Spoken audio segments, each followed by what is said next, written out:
My name is Isika. Let's kick things off with essential equipment you need to start a podcasting video production like a pro. In this very first part, we will focus on the basic understanding of the core hardware. This is what each piece does and how it fits into our overall workflow. At the heart of the setup is the Rodecaster Pro 2. This is our all-in-one podcasting studio. It's a multi-channel mixer that allows you to manage multiple mics inputs, sound effects, processing, all in one place. It includes customizable sound pads so you can trigger intros, outros, and sound effects with a tap. Rodecaster Pro 2 has a onboarding audio processing for cleaner sound. It also has a built-in multi-track recording so you can edit every voice or sound separately. And also, this particular feature is also the key to how we are able to automate.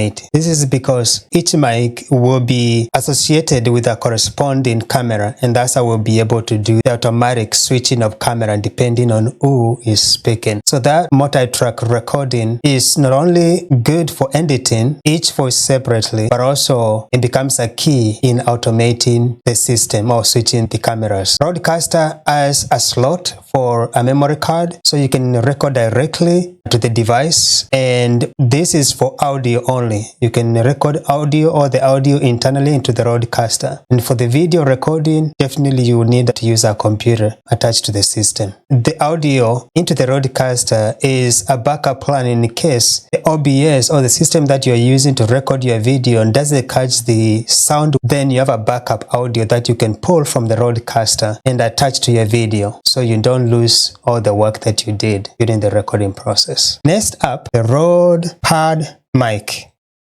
This is a dynamic broadcast microphone, and it gives your voice that full radio quality sound. It is designed with a built-in pop filter to reduce those harsh P's and B's sounds, also known as plosives. You will connect this mic to the Rodecaster using a standard XLR male to female cable. Now, if you are using a different microphone, don't worry. The Rodecaster is super versatile. It supports a wide range of mics, such as the Rode Wireless, Line-In, e.g. DJI mics, Procaster, NT1 mic, NT1A mics, RE20 mics, and the famous SM7. For video recording, you got several solid camera options. In this tutorial, we will be using the Canon EOS 60D, the Sony Alpha 7 III, and OBS Tiny 2 webcam. Each of these gives you different strengths depending on your shooting needs, from studio style to mobile setups. To manage all these devices smoothly, make sure you're using a good docking station. I recommend, ideally, one that has its own external power source. In this setup,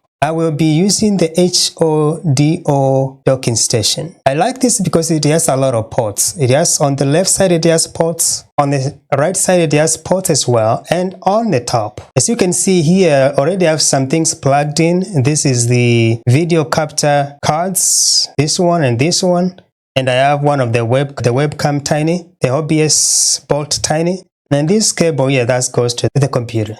Let's look at the left side here. What ports do we have? We do have the HDMI ports, 2 of them, USB ports, 2 of them, and the external power source, very important. And now let's look at the right side.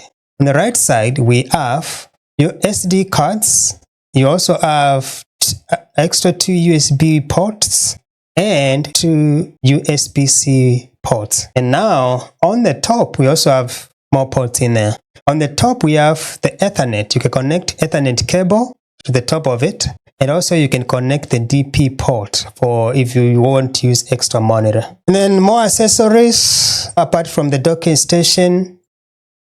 We start off with the capture card. I had 2 of the video capture HDMI, this one.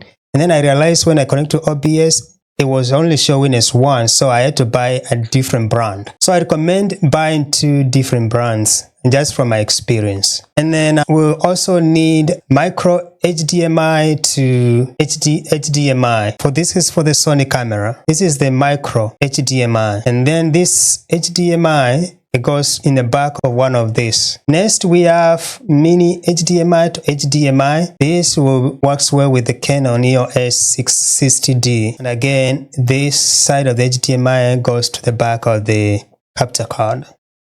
Then you need a USB-C to USB cable. You see, this is USB-C and this is the regular USB. And then you also recommended to have USB-C to USB-C cable. Very important. Don't forget your tripod stand to stabilize your cameras. This is one of the key components. Having a stable camera for your videos is good, and tripod stand will allow you to do that. The other thing is Elgato Stream Deck. This device is able to control your entire workflow, switching scenes in OBS, loading apps, starting your stream, or at a push of a button. But I would say this Stream Deck is not required to automate your workflow. So if you do not have this Stream Deck, don't worry. You will still be able to automate your workflow without it. It will be nice to have it, and I'll still show how it will be part of the whole setup, but it's not required.